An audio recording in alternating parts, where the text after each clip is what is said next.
A red, white and blue Brexit for Britain is Mrs May's wish today. Not so fast, the Frenchman negotiating for the EU suggests. It will be swift, tough and expensive.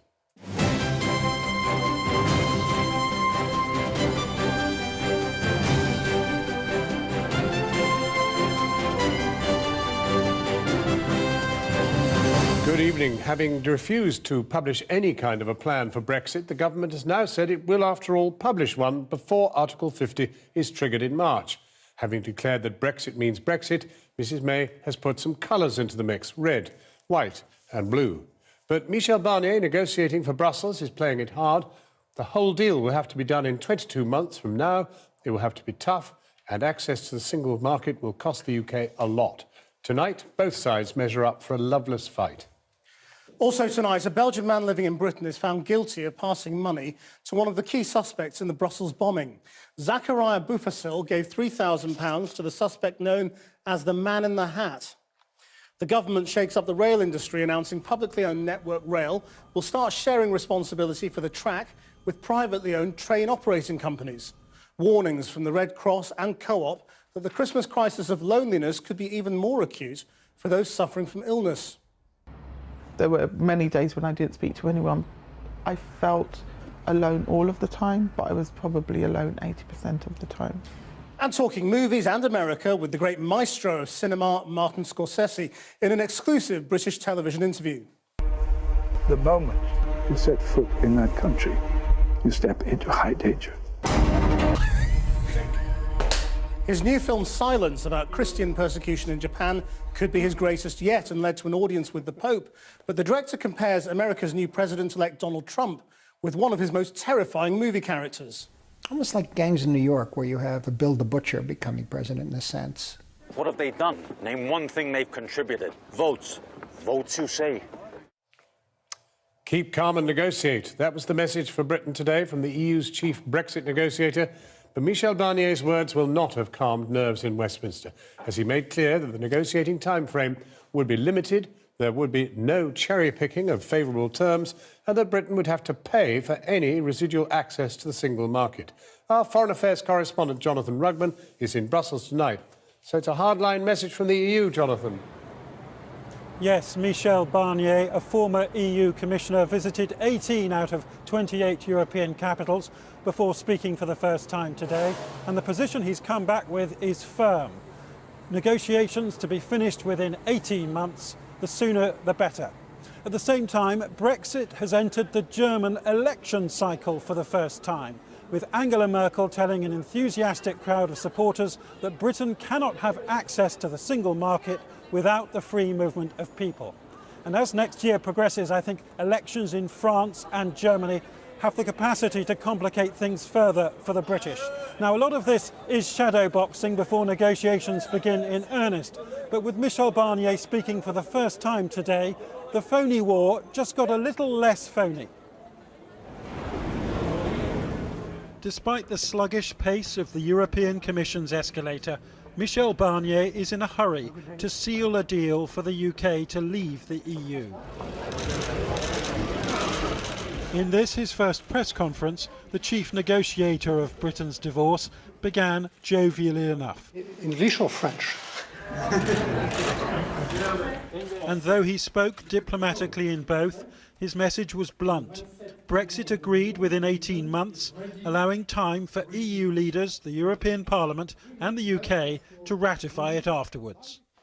All in all, there will be less than 18 months to negotiate. Once again, that is short. Should the UK notify the Council by the end of March 17, as Prime Minister Theresa May said she would, it is safe to say that negotiation could start a few weeks later and an Article 50 agreement be reached by October 18. October 18. Foreign Secretary. Number 10 said it was the first time it had heard of this timescale, though the Foreign Secretary visiting NATO welcomed it. Well, I think that with a fair wind and everybody acting in a positive and a compromising mood, as I'm sure they will, we can get a great deal for the UK and for the rest of Europe within that time frame. I see no reason why not at all. Last month, Mr Johnson was ridiculed for suggesting Prosecco sales to the UK were so important that the British would be allowed to carry on trading in the single market. And from Mr Barnier, there was no such good cheer either. Being a member of the European Union comes with rights and benefits. Third countries can never have the same rights and benefits. Cherry picking is not an option. Wir werden eine Rosinenpickerei. And listen to Angela Merkel echo that today. We will not allow any cherry picking, she says, already on the election stump in Germany and winning applause by talking tough to the UK. Yet the Prime Minister, visiting British sailors off Bahrain, is still talking up a deal with the single European market and trying to quell arguments within her own ranks as to what kind of Brexit it should be. But I'm also ambitious for the deal that we can achieve. I have to keep some cards close to my chest. I want to ensure that we get a red, white and blue Brexit. That means a Brexit that is right for the United Kingdom, a Brexit that is the best deal for the UK. Yesterday, worried city financiers were promised a smooth and orderly transition by David Davis, the Brexit Secretary, and Philip Hammond, the Chancellor, who told me he agreed with Mr Davis on possibly paying to get the deal the UK wants. What he said was we wouldn't rule out the possibility of some ongoing contribution in some form if we have an ongoing relationship, and that would be something that we have to look at, looking at the costs and looking at the benefits and making a decision based on what's in the best interests of the British taxpayer. If the UK wants to have full access to the internal market, they will have to accept the rules and regulations that go with that internal market. So it can't have its cake and eat it, is the phrase. Well, that is the phrase. I was going to stay away from that cliche, but you're absolutely right. And despite this negotiator's jokey bonhomie, we are ready, keep calm and negotiate. This was an uncompromising opening gambit by Michel Barnier. What else would you expect when Europe's future is at stake? Jonathan Rugman, Channel 4 News, Brussels. Well, our political editor Gary Gibbon is in Westminster this evening. How are Monsieur Barnier's words going down there? Well, it's interesting, wasn't it, that phrase that Jonathan was quoting from Number 10, saying that the idea of a shorter timescale for negotiation is news to us. There have been ministers going across the channel to Brussels, unable to do any real negotiating. All they've been talking about really is process and dates. And so for this to be news to Number 10 is quite interesting. I think what it tells you is that although they have been talking about process and how long there really is once you factor in ratification and the rest of it, they think that what Mr Barnier was doing here was a little bit of brinkmanship, a little bit of pre-negotiation, a bit of trying to unsettle them, unnerve them. And they think in the end, actually, it could be a bit less than that. The other thing they're noticing is all this talk about cherry picking. They think in the end, cherry picking might be of mutual advantage in certain areas, such as making sure there is access for certain goods, which Europe exports to us and we export to Europe, where you don't want any barriers up there. And so they think actually cherry picking might be something they've got a bit of a taste for. And what's going on in terms of parliamentary manoeuvres? Well, what Labour did was try and set a trap for the Tories, saying that they were going to put down a motion tomorrow saying that they wanted a plan on Brexit to be published. Theresa May's been famously keeping her cards extremely close to her chest on this. The Tories came back and said, OK, we'll vote for that, but you've got to vote for this other thing we're going to put in there, an amendment, which will say that actually Article 50 must be moved by the end of March. They think that will snuff out some people who will squirm a little and not be very comfortable voting for that, or will be exposed as people who aren't comfortable saying that Brexit should be triggered by the end of March. On Labour's side, they're saying, oh, well, isn't this magnificent? We've got Theresa May to commit to publishing a plan. It won't be much of a plan. It won't be what you or I would call a plan. It'll probably look a lot like what we've heard already in speeches and heard in the House of Commons. So I think this is probably a bit of a low-scoring draw in a friendly match, not a major cup fixture. Gary Gibbon in Westminster. John. He was known as the Man in the Hat when he was caught on CCTV ahead of the bombing of Brussels airport in March. Later accused of involvement in the attacks, Mohamed Abrini told Belgian investigators that he had visited Britain in the summer of 2015 to collect money from 2 contacts. Today, a jury at Kingston Crown Court decided that Zakaria Boufassil had been one of those men, handing over £3,000 of overpaid housing benefits from the account of another man who had gone to Syria to fight alongside Islamic State militants. Darshna Soni has this report.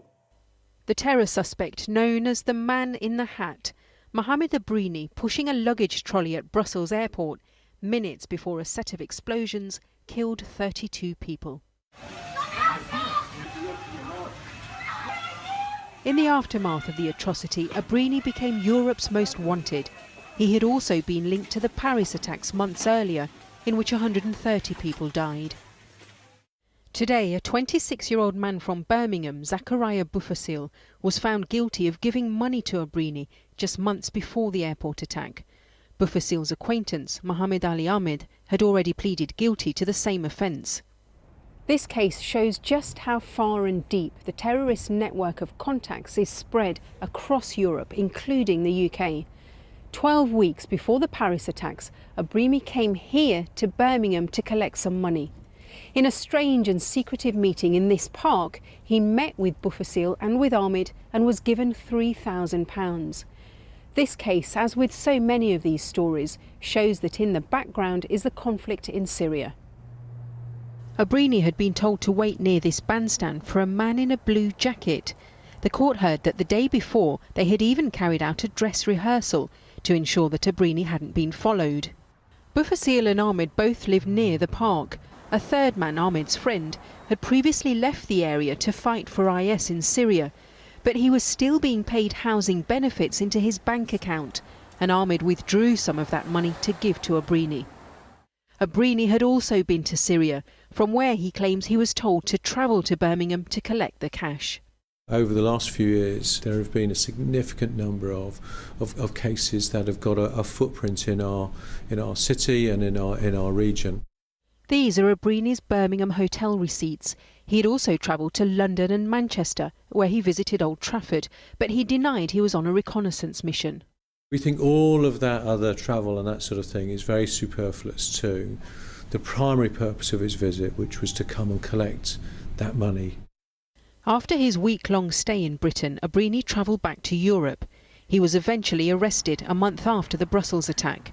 He hasn't yet faced trial, but statements that he gave to the police were used as evidence in the case against Zakaria Boufassil. Darshna Soni, Channel 4 News, Birmingham. Another revolution in the running of Britain's railways is on the way. The Transport Secretary, Chris Grayling, has announced that publicly owned Network Rail is to share its responsibilities with private train operating companies. While critics fear it could be a move towards full privatisation, Mr Grayling says that greater coordination will help improve services. Our business editor, Siobhan Kennedy, has this. Britain's complex rail industry has been the bugbear of governments for decades. Passenger numbers keep rising, but the network can't expand fast enough to cope. So instead there's congestion, delays, cancellations and furious commuters. Today, the Transport Secretary forced to admit the system simply isn't working. It was the Conservatives who forced through privatisation in the 90s. Back then, the industry was split between the track owned and maintained by one company, now Network Rail, and the train services currently provided by 27 separate operators. Now, another Conservative minister has decided to bring the two sides back together again. People don't understand why we run the track and the trains separately. Nobody thinks it's a good idea. I'm not in favour of throwing everything up in the air and doing a massive reorganisation, but bringing the teams together on the ground so they work together, so they deliver better results for passengers has to be the right way forward. To understand Chris Grayling's vision for the rail network, you have to come here to Buckinghamshire, to the rather soggy site of an old disused rail line that used to run between Oxford and Cambridge before it was shut down in the 1960s. Now it's being reopened again. But it won't be Network Rail that's running the new infrastructure here. Instead, a new company, East West Rail, will run both the tracks and the trains as a single integrated service. And it's that, says Mr Grayling, that will be the new model going forward. Labour smelt a whiff of privatisation. The last time the Tories privatised the rail tracks, it resulted in a series of fatal accidents that led to the creation of Network Rail in the first place. Now the Secretary of State wants to start us on a slippery slope back to the bad old days of rail track. They want to turn the clock back to the days, Mr Speaker, of British Rail and unions having beer and sandwiches in number 10. I'm not privatising Network Rail. I'm creating teams on the ground with the same incentives to work together in the interest of the passenger. But the new scheme faces plenty of challenges. There will still be two separate businesses running each train service who will now have to work as one. There will still be a series of train franchises ending at different times across the rail system. And the new approach has already been tried in the South West and Scotland with mixed results. As Mr Grayling stood up in Parliament today, Southern rail conductors walked out in a bitter dispute with their rail operator Govia Thameslink. The service was bad enough already, but the strike's now making commuters' lives utter misery. When work starts here in Buckinghamshire, Mr Grayling hopes his new plans will put an end to those types of complex contractual battles. Chris Grayling says he wants to shake up Britain's congested rail systems, but at the same time he says he doesn't want a massive reorganisation of the network. Whether or not he can achieve both those things and keep Britain's commuters happy remains to be seen. Siobhan Kennedy, Channel 4 News in Buckinghamshire. Well, we did ask the government for an interview on the rail proposals, but no one was available. So a little earlier I spoke to the Conservative MP for South Croydon, Chris Phillip, and co-leader of the Green Party, Caroline Lucas. I asked Caroline Lucas what she thought the government should be doing.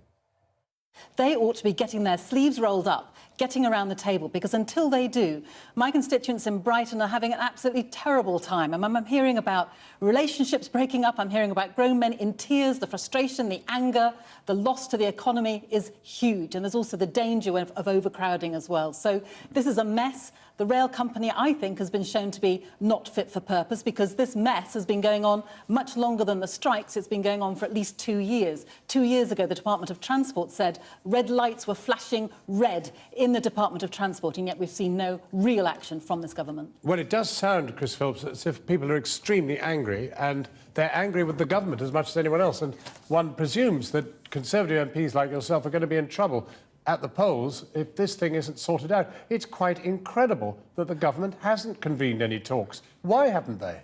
Well, first of all, I don't accept the government's done nothing. I've already mentioned the £20 million of spending announced in September and the new way of working announced today. But what about talks? What about talks? But there is a lot. Well, on the question of talks, I've met personally with Mick Cash and Mick Whelan, who are the General Secretaries of the RMT and ASLEF. And I'm afraid to say the government have spoken to them. But sadly, you're not the Secretary of State. What about the Secretary of State convening talks? I'm afraid they're completely... Look, the Secretary of State said to me today he's willing to meet them whenever the unions are ready to meet him. But I'm afraid to say they are completely intransigent. And when I met them, which was a few weeks ago, they were unwilling to compromise. They were insisting that the conductors press this wretched button, and they were absolutely uninterested in compromise. Look, I've tried personally, and I can tell you from personal experience, the unions are not willing to compromise. They should call off their strike immediately, and the government should then launch a big programme of capital investment in signals, in points, and in track OK, well, widening. let's put that to Caroline Lucas, that this is really the unions. I think there have been 19 days lost as a result of union action. Now, I don't downplay that at all. Those 19 days are incredibly stressful days for passengers.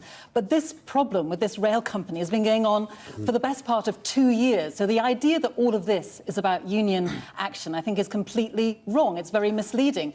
Further to the point, it's not just about pressing the button to close the doors. I think that's very demeaning to a very serious debate at the heart of this dispute, which is about whether or not it is safe when you've got these very long trains, very busy trains going through stations that are increasingly unstaffed. Is it safe to expect the driver to be able to look at all of that? Well, let's move to this proposal by the Transport Secretary that the two parts of the railway, particularly in the case of this new line they're going to build, will be brought together as one unit.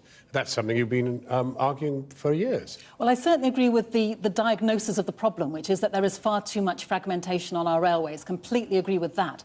It seems perverse to me, though, to see a way of solving that, as the Minister seems to be doing, is about getting yet more contracts with the private sector. It seems to me that the solution to the problem that he's rightly identified would be precisely by bringing the rail companies back into public ownership. That doesn't have to cost us a huge amount. It means that when the franchises of the different rail operators comes to their end, they get brought back into public ownership. That's the way to join up this rail service. Why not, Chris Phillips? Well, I'm afraid that analysis is a bit naive and simplistic. For example, Network Rail is already 100% publicly owned, but many of the problems we see on the network are caused by Network Rail infrastructure failures, points, signals and so on, which is why I think we need to have more investment. So public ownership is not a panacea.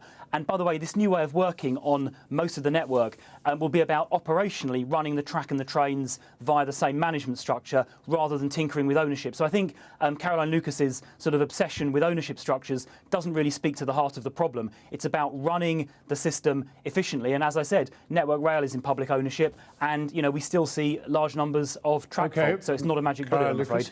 What we should be doing is learning from so many other rail companies on the continent where they do this so much better, where rail fares as well are cheaper. Let's look at that and say, what can we learn from that, rather than thinking that having layers of more contracts is going to be a solution to the problem. Caroline Lucas, Chris Phillips, I'm afraid that's all we have time for, but thank you very much indeed for joining us. Thank you. Those who refuse to leave nicely will be destroyed. That was the grim warning today from the Russian foreign minister to Syrian rebels and residents remaining in East Aleppo. Sergei Lavrov's comments came as troops loyal to Bashar al-Assad reportedly recaptured 5 more rebel-held areas close to Aleppo's old city, including the Al-Shah neighbourhood. Porrick O'Brien reports.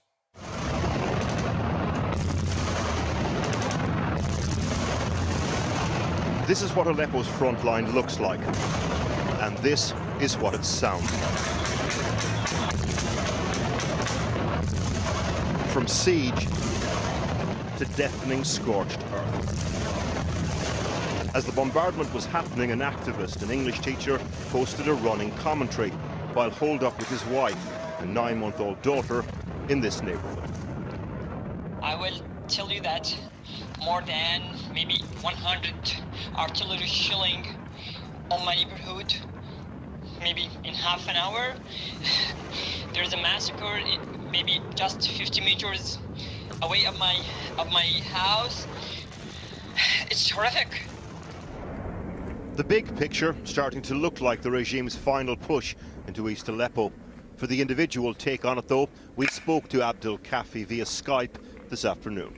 Every sound she hears started crying. In addition that now my wife can't, stand to see her daughter crying. The neighbourhoods you saw under more or less constant bombardment are these places, close to the front line, Saif al-Dawla and al-Zabadiyah. But also today we're hearing reports that the Al-Shar district and other places around it have also fallen. That leaves an ever-shrinking island of rebel-held territory roughly corresponding to the green area here. But remember, as well as people leaving the areas around into the government-controlled areas, activists are telling us that people are moving further and further into this concentrated area. The big question now, what will become of them? Today at a press conference, Sergei Lavrov answered that question. Those who refuse to leave nicely will be destroyed. There is no other way. While there is a rationale behind screening for al-Qaeda-style fighters trying to leave, there is no grey area in regime or Russian minds. The activist we spoke to says he knows people who have been interned in one of 2 government camps, using a very broad definition of terrorist. Fixing generators for the rebels, just, rubbish. It's not rational, these reasons. Being a doctor is, I think, is again one of the worst crimes, because they are helping people, they are helping civilians, they are helping women, and they are helping, of course, rebels if they are injured. As the East Aleppo offensive moves into endgame, rebel fighters say they're digging in. Today their command centre threatened accelerated, bloody backlash. Warwick O'Brien. Well, with me now is the British-Syrian doctor Rola Halam, who is today launching a campaign for a medical relief convoy to help build a children's hospital in western, or rather outside eastern Aleppo. Dr. Halam is in regular contact with her colleagues in Syria who are struggling to perform critical medical procedures due to a lack of supplies. I mean, our information, Dr. Halam, is that, in fact, it's impossible to do any surgery in East Aleppo, and that critical support is almost impossible. I mean, you're hearing from East Aleppo every day. What is your sense? Absolutely. I mean, the state of healthcare in Syria is in an emergency. We're being catapulted to the dark ages. We don't have any anesthetics to make surgeries. There's no antibiotics to treat simple infections. Women are having to deliver their children on, kitchen floor without any medical assistance. And this is not just inside eastern Aleppo. This is across the entire country because, of course, there's been a systematic targeting of healthcare and doctors as a weapon of war. And I think that's a really important point to bring out, that this has been a premeditated attack on doctors and healthcare that is now not just affecting the 11 million people who are in need of critical healthcare, but actually is making us a very, great exporter of disease now to the rest of the world. I mean, it is utterly depressing that in the 21st century, a situation like this can occur in which the United Nations appears to be powerless. I mean, what do you want them to do? Right, absolutely. I mean, I thought we all agreed on a few basic things, right? You don't bomb hospitals and you don't kill children, but it seems that not all of us are on the same page. I mean, the United Nations, I know, have been working hard to try and get humanitarian access, but I think it's not enough now that we've just been asking nicely for this. There needs to be a mechanism put in place in order to say this is an absolute must. We need a humanitarian corridor. In effect, it seems that you and other doctors involved in this have kind of given up East Aleppo, and that, as Warwick O'Brien said, we seem to be talking about an end game, and you are seeking to establish a new hospital outside this area of conflict. To be honest with you, I think a couple of weekends ago, when all of the remaining hospitals were bombed, the information I was getting from people was that we were all feeling so helpless and powerless to do anything, and it was time to do a big, bold, direct action to change that, and hence launching the People's Convoy campaign, which is launching on the same on that website as of tomorrow. And really, it's about a practical and a symbolic act. We are wanting to build. We're partnering with doctors and nurses in Syria to build an entire children's hospital in North Aleppo. So every single penny that goes will go towards that, and we will. This will be a sort of prefabricated structure, and so there is a building that we're rehabilitating in Aleppo, and the money that we're raising via crowdfund will buy equipment, and we will be physically taking it on the convoy that leaves on Saturday the 17th to go and deliver it to our Syrian partners. But more than that, it's an act of symbolism. This is about all of us saying, we salute your bravery, we hear you, we see you, we are coming in support, we do not accept the status quo, and we're there to support. Dr. Halam, thank you very much for coming in, and your organisation's called Can Do, right? It is. Thanks very much, Christian. Thank you. Now, the German Chancellor, Angela Merkel, has backed calls for moves to ban the full-face veil in Germany. Speaking to her CDU party conference, she said the burqa should be outlawed wherever it is legally possible. And she pledged to stem the influx of migrants to Germany and speed up deportations. Simeon Brown reports.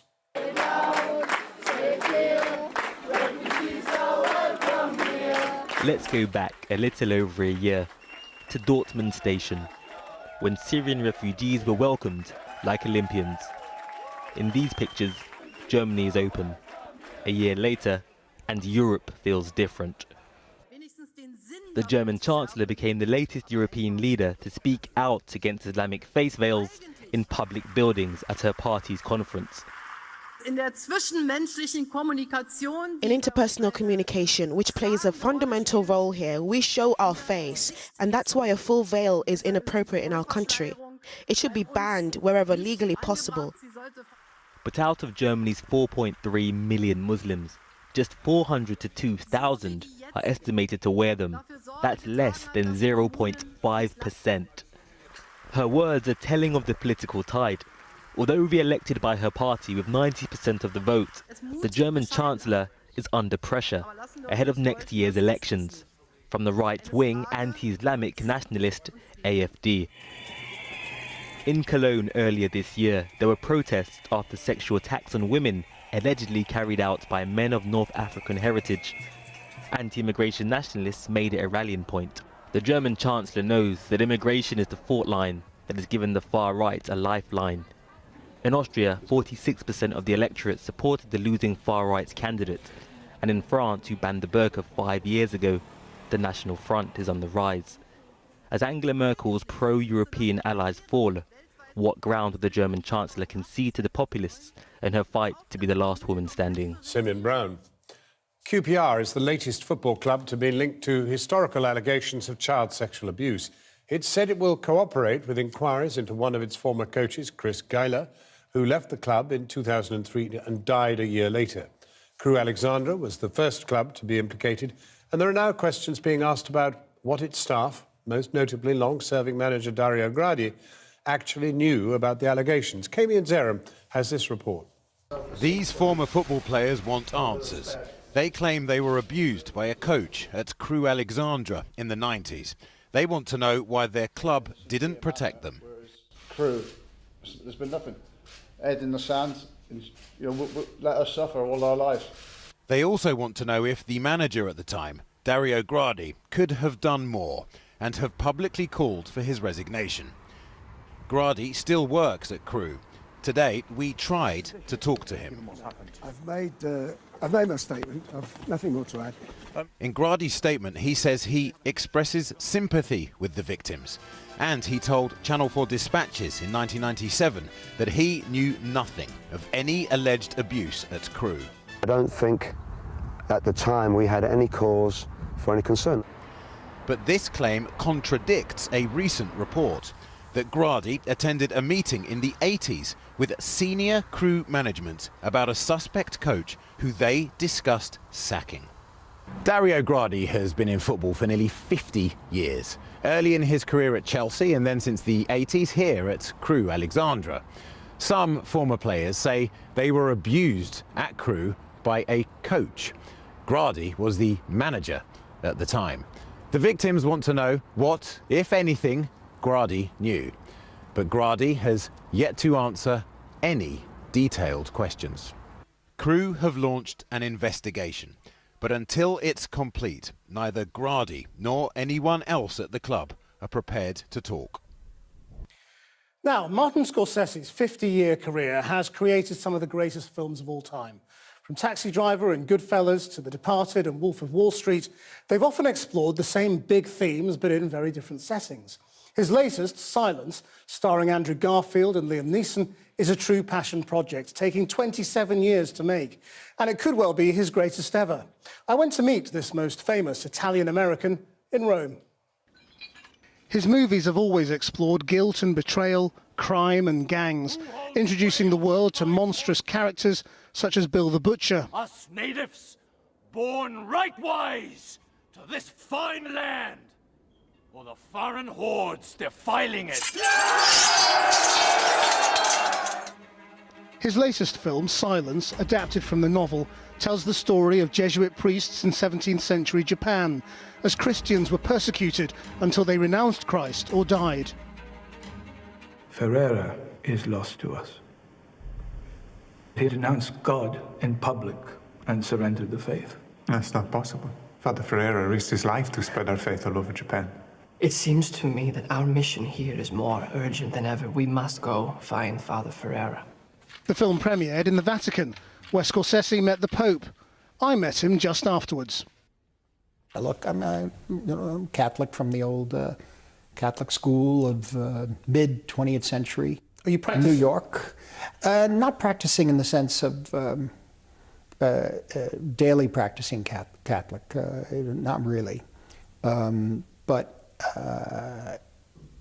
sort of trying to find my own way. And is there any of you in Father Rodriguez?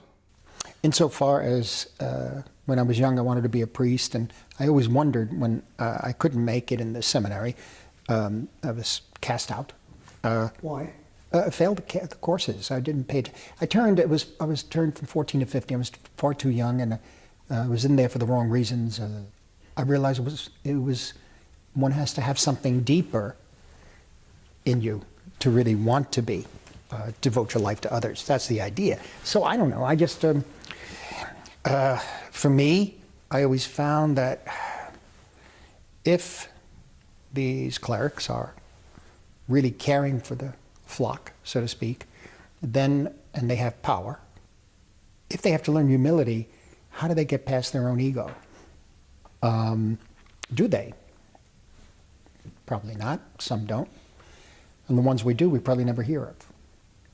In a way, you have spent your life, though, serving people, but in a different way through film. And people have talked about you as being a bit like a priest within the film industry. Is that something you buy into? Do you accept the Not really, no. No. Well, in I mean, you're an academic of film, you study film, there's a lot of wisdom there, and also, I mean, your sets are sort of described as sort of, I mean, people say how silent they are and how... Yes, they're very silent unless I'm laughing, which is a good sign when I'm laughing there. But I think they are silent. They are like sacred spaces, there's no doubt about it. A lot of that is due to making sure I get the atmosphere right for the actors, you know, and simply even these noises we hear now distract me, or at least hurt my ears.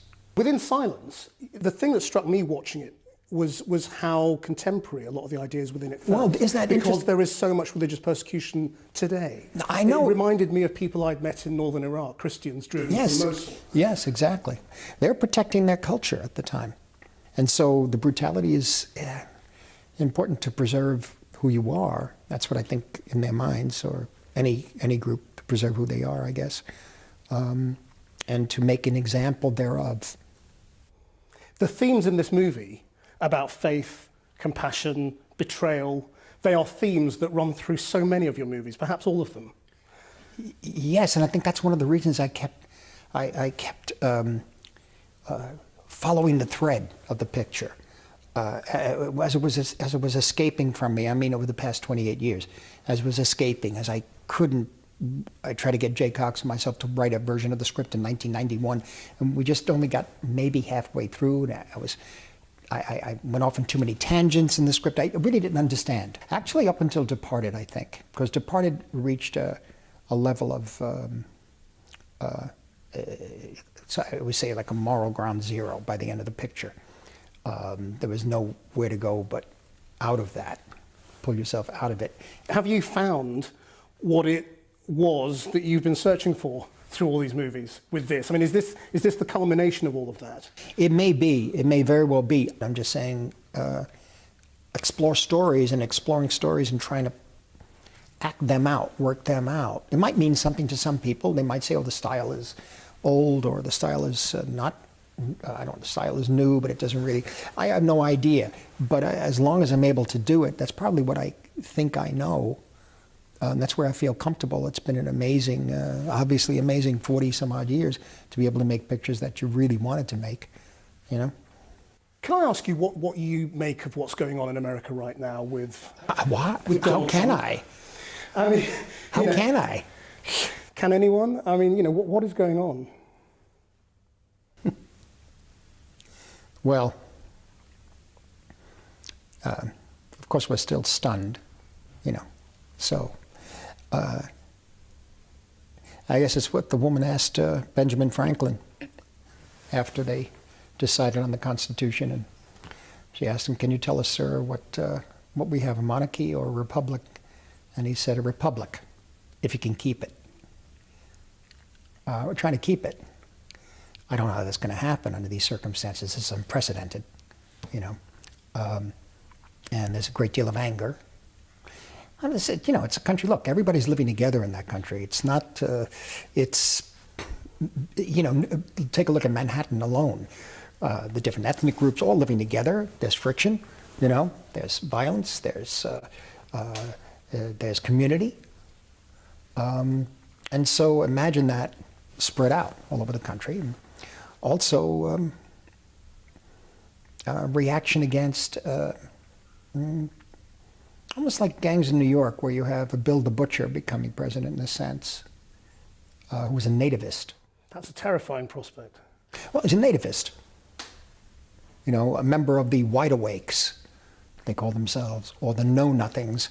And unfortunately, maybe the establishment itself could be at times compared to Tammany Hall, which worked a certain way. It was a machine, it worked.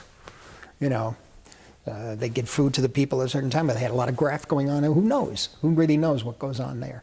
But I think it was a kind of an angry reaction.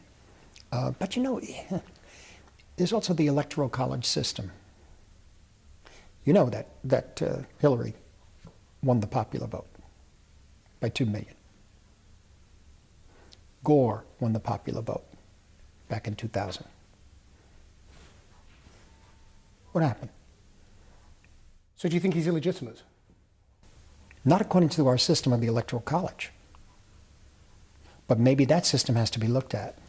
Not specifically because of him, but for many different reasons. Also because how could you have the majority of the people choose one person and a system decide on another? That's just as an old American speaking. And how do you see him? Because I mean, a lot of people have been saying he's a bit like a gangster. You know, he's this sort of strange character from the wrong side of the tracks. I know. I kind of know. I've seen him around New York for years. You know, the Trump buildings. He's a big businessman, and flashy and showy and that sort of thing. Really enjoys that. He's a character. Yeah, it's more like a P.T. Barnum situation. Though P.T. Barnum also had his, you know, did a lot of interesting things too, very good things. And but there is that the Music Man. You know, 76 trombones. That's what this city needs. And some people may need the trombone. I don't know. Did you see Robert De Niro's video about Trump before the election? Oh yes, but I can't get into any of that. I hadn't. You know, He's been quiet since. I mean, everyone's gone quiet since. Is the interesting thing. I'm afraid that we all have to go quiet. I don't know. Do you have to? I'm afraid of the big thing. Look, we're not talking. We should be talking about silence. But the big thing, of course, is the concern about the restrictions on the press. Ultimately, the pressure could be different. You know, it doesn't have to be arresting people, and it can be different ways. It happened in the early '50s in America, and this is something that just has to be addressed as we go along. You know, I don't know what kind of government is going to be formed. And the fact that it's all Republicans in both houses. I'm a Democrat. I vote Democrat. Sorry. Mr. Scorsese, thank you very much indeed. Thank you. Good. It's been a great pleasure to talk. Martin Scorsese. You know, we've been mispronouncing his name Scorsese for years, but that's how he says it. And you can see the full interview on YouTube, 21 minutes long. It's a time of year when the pain of being alone is perhaps most keenly felt. New research from the British Red Cross and the Co-op has found that 9 million people in Britain say they are often or always lonely. Their report identifies 6 groups most susceptible to isolation. Over the next 4 days, we'll be looking at the lives of some of those people. We begin with the story of Shay Eccleston, who fell into a spiral of loneliness during her recovery from a rare form of cancer. Our health and social care correspondent, Victoria MacDonald, has this. I would look out of the window and I would watch, just in the evenings the sun would go down and I'd watch it go down. And in the mornings the sun would come up and I'd watch it come up. Having cancer, for Shay Eccleston, it meant pain, enormous, sometimes unbearable pain. It also meant, and this was an unexpected side effect, isolation and loneliness. Both of those things made me feel like I wanted to be low, down, you know, towards the floor, lying down, never kind of back up, straight, confident, those kind of things, because it took all of that away from me. So physically, it felt like knots in my stomach and knots in my heart and a body full of aches, but also just kind of invisible, yeah. Loneliness is so often associated with older people, but a report by the Co-op and British Red Cross to be published this week reveals trigger points, bereavement, retirement, becoming a new mum, and health problems. They estimate 9 million people in the UK are always or often lonely. I felt alone all of the time, but I was probably alone 80% of the time. There were many days when I didn't speak to anyone. although I was scared of losing. Shay was diagnosed with acidic cell carcinoma, an extremely rare form of cancer affecting the saliva gland, first in 2010, and then it came back 2 years later. And the fact it was rare, that created its own kind of loneliness, or aloneness. I started a Facebook page to raise awareness of acidic cell carcinoma because there wasn't one. So I started that, and I would have people talking to me behind the scenes in the messages and saying, wow, you've helped me. And they would just be offloading. But what becomes clear from talking to Shay is the tension between wanting people to be with her and yet at the same time not able to cope. What happened is the first weekend I came out of the hospital, I entertained people. They stayed at the house 6 hours, and that night an ambulance came to take me back to the hospital because I had overdone it because I wanted to please them. I knew they needed to visit with me. Instead of saying, I'm in a lot of pain now, I'm so sorry, can we cut this short? I didn't. And so over the next few months, it was, no, I can't see anyone, I can't see anyone. And people were starting to take offence at that. Her life became confined to her 5th floor flat. The people around me, the people in my immediate and extended circle, they were the ones who were just getting on with their lives and would just text my mum to, oh, is she all right? Oh, yeah, cool. And I think that, knowing that they weren't falling over themselves to be there, even though I didn't need anything from them, it's just that psychological thing, isn't it? I didn't need you to be there, but I wanted you to want to be there. So, yeah. Macmillan Cancer Charity estimates 22% of those living with cancer are lonely. That's more than 500,000 people. And like Shay, many of them say they don't want to burden others with their feelings. In fact, it was one of the charity's nurses who helped Shay turn that corner. We developed this kind of relationship, not where I was dependent or anything like that, but where I looked forward to having this hour where someone who understood the kind of minutiae of, yes, it's a rare cancer, yes, you don't lose your hair when you have the type of cancer and the surgery you had, and yes, you're on 50 million tablets a day, and that can be difficult. And that was the start of me being able to say, okay, I'm not just being crazy, I'm not just being silly. There is now no cancer, and Shay is returning to normal, writing a blog, running 2 websites, volunteering for the Samaritans. She has in fact just become a foster carer, which brings enormous joy. When I found the courage to start writing the blog and documenting how I felt, and people would read it there, they would say, I didn't realise, I didn't get it, it makes sense now. But I didn't have the words before then to express to them what it felt like to be me, what it felt like to be lonely. Shay Eccleston talking to Victoria MacDonald. After the break, are northern parents less pushy than their southern counterparts? That's the controversial claim from a new report on the north-south divide in education. We'll be talking to the report's author.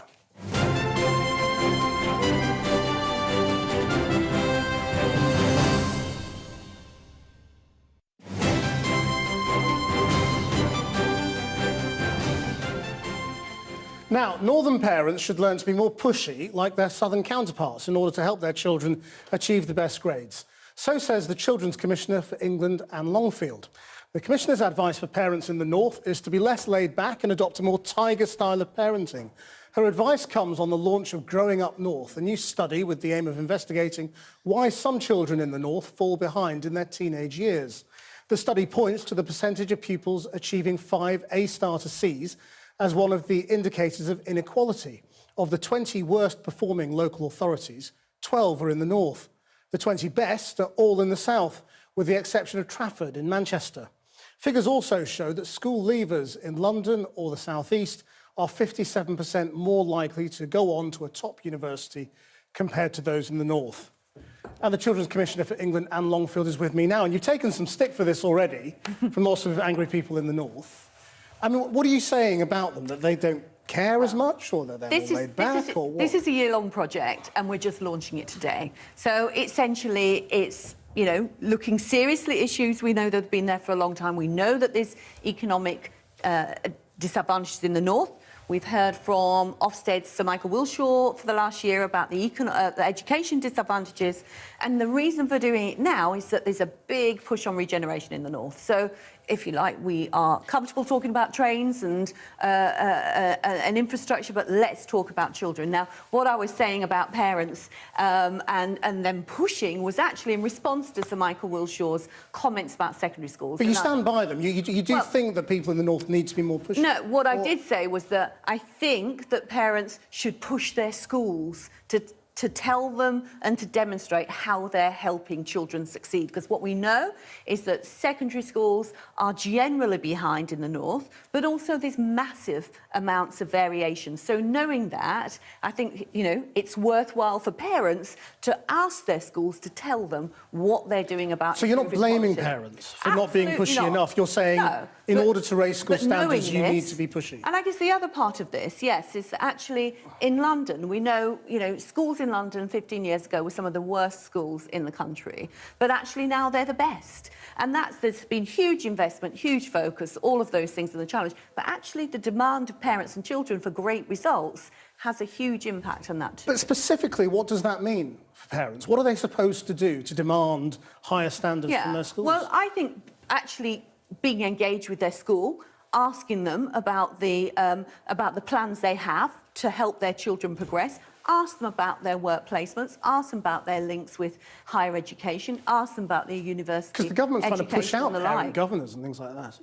Well, I don't know whether they are or not, but actually parent governors have, and parent power, I think, has a strong part to play. But I think, you know, at the end of the day, schools are part of our infrastructure. This isn't about parents being to blame. This isn't about parents having to do the job of schools, because actually we know that there are funding inequalities with schools between the north and the south, and that's something that government knows and actually is looking at. So this is about just parents knowing that actually there are variations and engaging with schools about what schools are doing about it, essentially. I mean, it can't be as simple as north or south either, can it? I mean, no, of course not. No. Presumably there are areas in the south where schools don't do as well either. So is it for the same reason? Is it basically income and funding? Or... Well, there's been a huge push in London schools. So London is, you know, a hotspot anyway in terms of economic opportunity. We get the real push with London schools, and that really adds to that sense that London's really, and the South East are, you know, careering away here.